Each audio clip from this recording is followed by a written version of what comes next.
tonight with director Justin Lin. Please come over.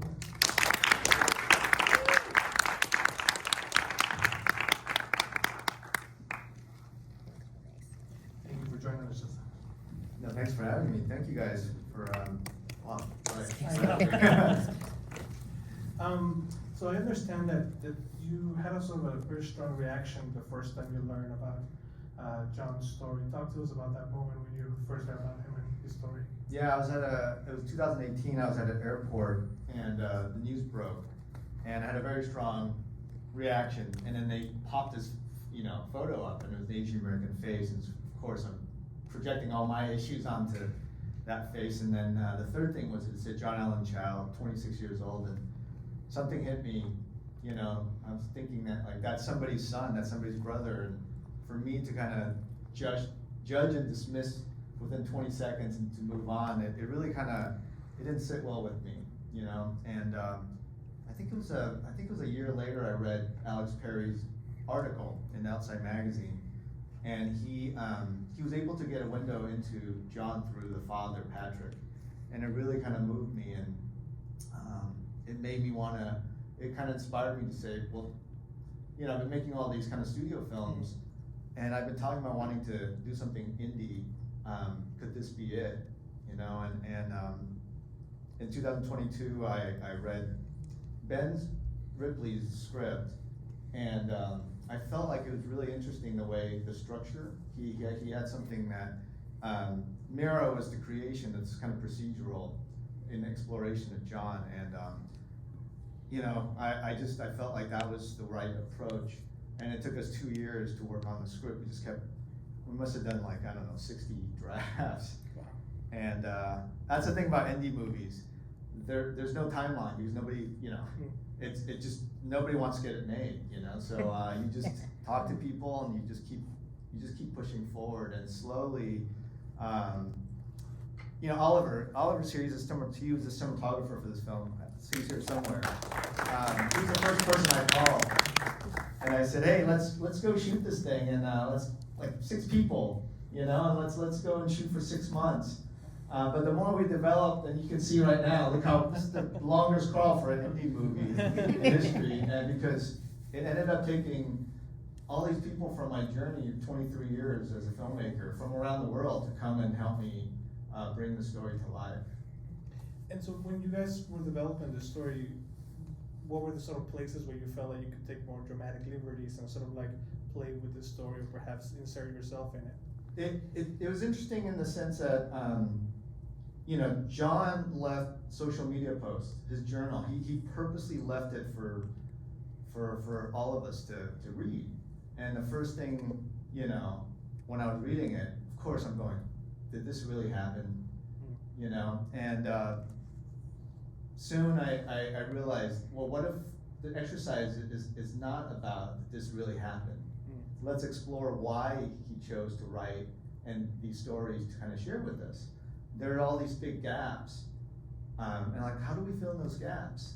And it was very evident to me that his writing was influenced by big Hollywood films and adventure novels. And so I thought, well, why don't we do the same thing? Let's use certain genre tropes to kind of fill in as we're trying to hopefully connect with his humanity. I think with a story like this is kind of the challenge was the balance between, how do you not judge the character but also address the complications of what he's trying to do, and talk about how you handle that on the script and on the script and then on the screen. Yeah, I think that again, we've had Ernesto, who co-wrote Bear Like Tomorrow with me. We've been working together for 23 years, and we would sit there and talk, and we talked every issue, North Central Leaves, we talked through everything, and at some point it felt like we had to have a point of view, and the point of view was to say, hey, let's not judge, let's put John through this journey, but he's going to be populated, he's going to interact with people with very different worldviews. For example, I think Mira, she's the first character that when we were working on, I could connect with, because her worldview is closest to my worldview. And then Patrick was the second character, and we just slowly kind of worked on it and kind of built every character that way.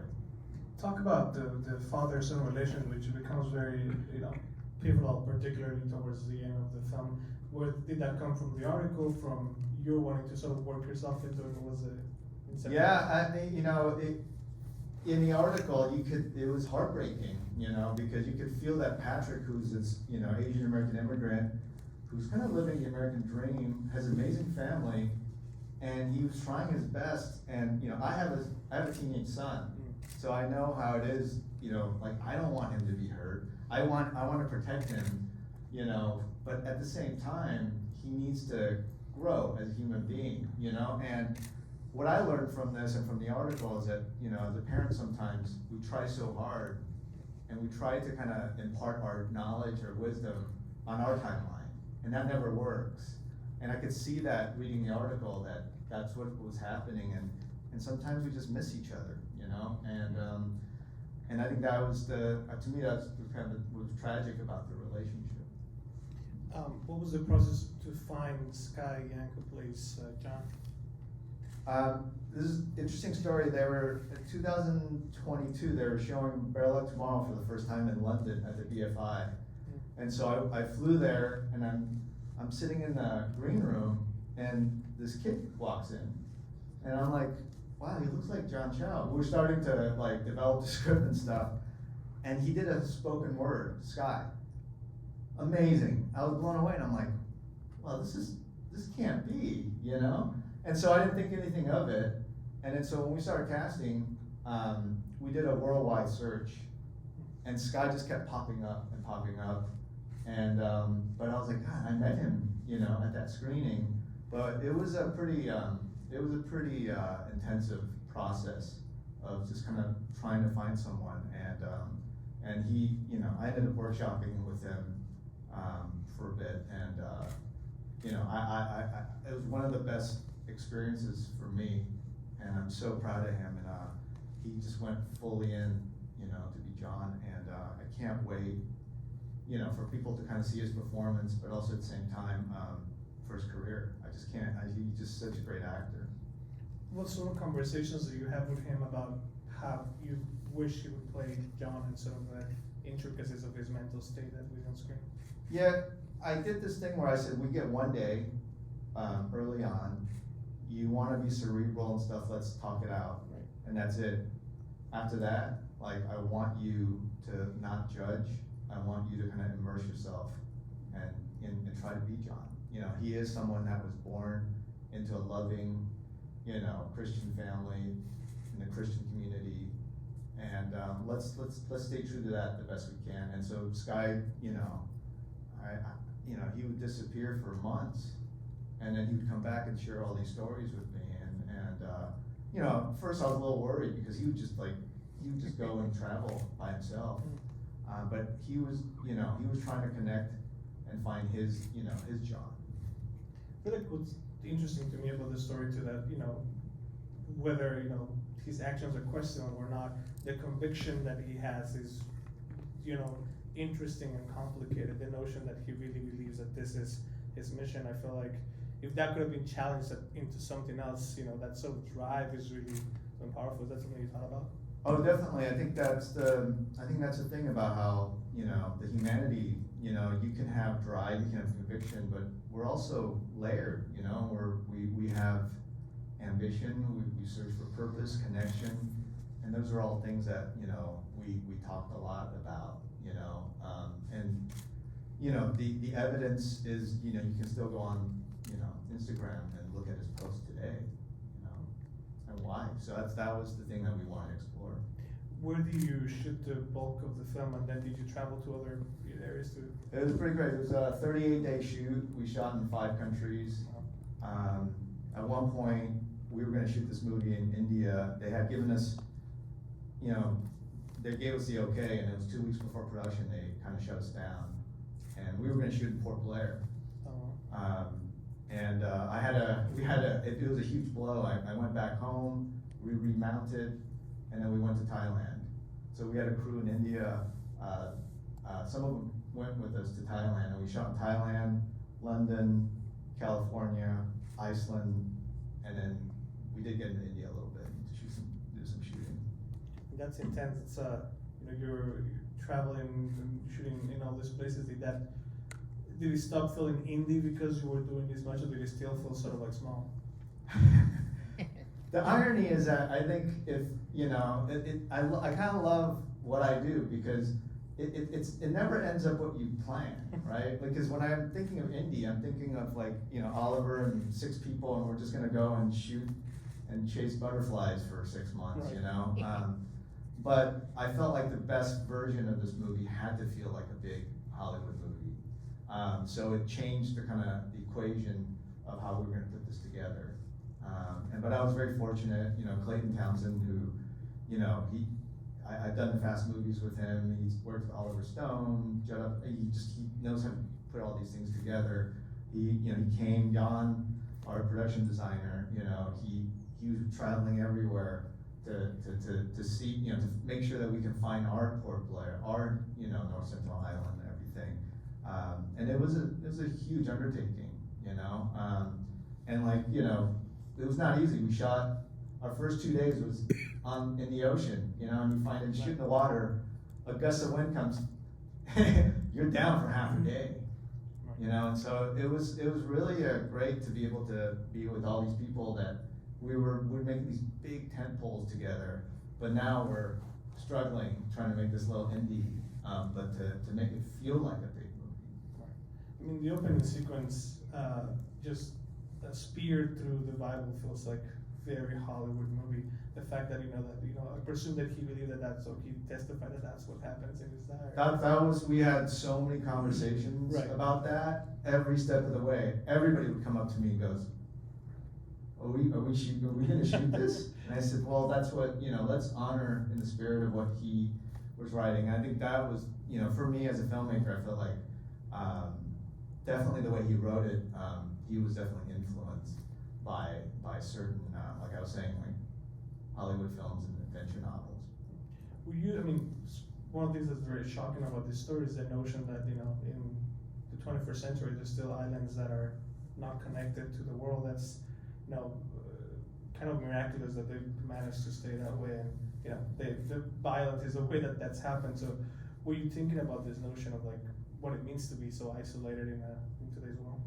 Yeah, I would say, you know, there was a point where that first opening scene, it almost stopped me from making this film because, you know, I would have conversations with people, academics, people who, you know, whose area of study was, you know, indigenous tribes, and you know, ultimately, I felt like, okay, well, you can't make this movie with, you know, what is the point of view of this movie?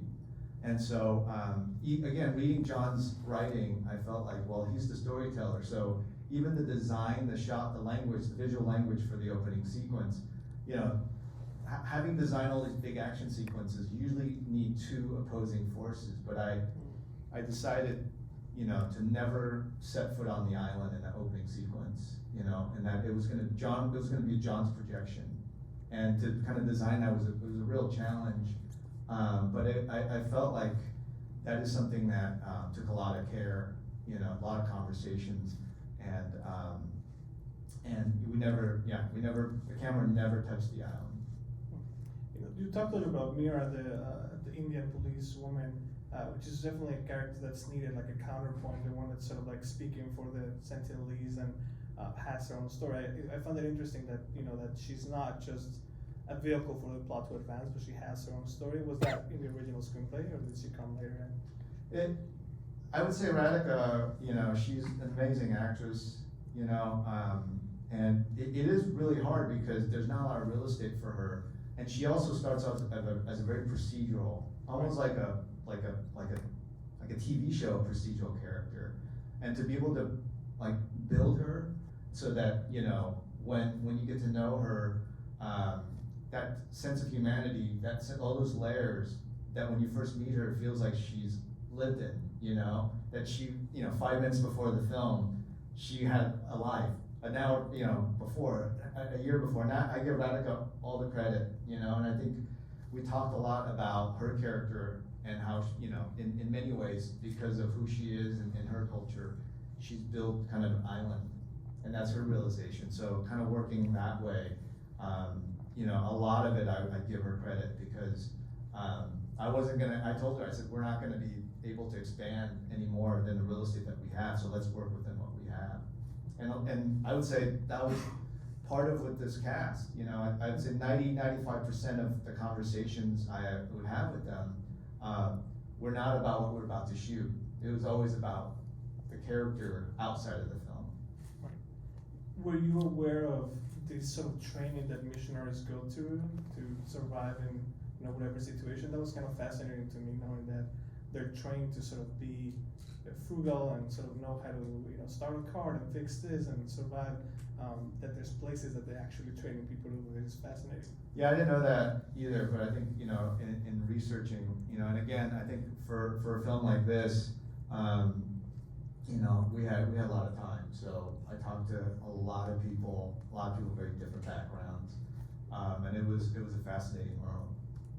And you also have scenes in the film where John is sort of reminded by other characters about being Asian American or not fitting in. You know, the father talking about they joined the church to find people who belong, or the fixer who tells them that he'll never really belong. Is that something that you wanted to explore through this character? Yeah, you know, it's interesting because, and I could relate to John. You know, it's interesting. I saw this picture, and he wears this cap with an American flag, the Pan cap, and I, you know, as an Asian American, because I travel so much, I shoot around the world. You know, in the last 20 years, I've shot everywhere. It is just one of these things that, like, people, as soon as they see you, they impose certain, like, perception of who they think you are. Right. And I could see him trying to break out of that box, you know? And so, yeah, it's interesting. Ultimately, I felt like it was important to have that because that happens. You can't escape the way you look, you know? And things do happen, you know? Like, I've been on scouts in Portugal where, like, in the middle, you know, of a huge scout, like, some crazy racist incident happens, and I'm like, whoa, it just kind of like, I'm trying to make a movie, and it's like, just boom, it just hits you. And I think I felt like it was important because I'm 100% positive he encountered that, you know, in his travels. Right. Is this sort of the beginning for you of a new chapter, return to Indy? Or do you want to go back and forth? You know, I don't know, like, I thought, you know, I've been wanting to do an indie film, and the reason why I haven't is because I've been so busy. When you do an indie film, you have to put everything down, because, you know, usually the phone's ringing, do you want to do this, do you want to do that, do you want to build this franchise? It was fun, it was a great journey, but on this one, it's 3 years of my life, you know, and it takes a lot, and it took a lot of favors and a lot of people, you know, coming up and helping bring this to life. So I know this is very precious, and it's a privilege. And I also learned that I've been pretty lucky because making this movie was not different than the tentpoles, because I've worked with great studios and they've been great to work with. So I would say I'm older now. I'm just kind of tired of all the BS. So I want to be more efficient. Let's put it that way. So in my choices, whatever I choose, I'm just going to try to be efficient and avoid BS. I mean, you also have to find a story that, you know, for which you're willing to spend 3 years and dedicate so much time to. Yeah, no, I think that's the thing. The time is, it becomes more valuable. You know, I think when I started off, I had no opportunities, and, you know, this credit card movie opened up all these doors, and I wanted to try everything, and I haven't. I tried, you know, tentpoles, comedies, TV, procedural, everything, and that was 20 years, you know, and now, you know, and that's, it was interesting because in this film I actually had to apply all my skill set that I learned from TV to move faster, but then also to, you know, for this film to hopefully look like a big Hollywood film. That took a lot, you know, of coordination and having multiple units and, like, you know, to get the lighting just right. You know, I would have, you know, Oliver and I, we would have units sitting there just waiting for the sun to set, where you only have like 15 minutes to get a shot. But we can't do that on this budget, so we would actually be shooting 2 units and making sure, you know, we're getting everything we needed. So, yeah, I feel like, you know, I've been fortunate, and I think it is time, but it doesn't matter to me now, if it's big budget, little budget, TV, it's just about what moves me, what gets me out of bed, you know? You know, this movie premiere at Sundance earlier this year, and you know, you've been playing it. Have you had any one particular interaction with an audience member that's memorable to you, that sort of like spoke to the importance of the story? The interesting thing is that I feel like we live in a world now where you have to make a statement, you have to take sides. And I think the choice of not taking sides has yielded like really interesting Q&As afterwards. You know, there would be people who were Christians that see it, and they would have a very different take on the movie than a secular viewer. But what I love is that through the Q&A, they kind of find a common ground on who John is. And I think those are the movies that I love growing up, is you know, you get dropped into a world with a character, and you go on this journey, and you find somebody and have a dialogue afterwards, you know. And I think that was probably the most fulfilling, rewarding like aspect of all the screenings. I think we have to wrap up. Thank you so much for being with us, Justin. Thank you everyone for being here. Thank you.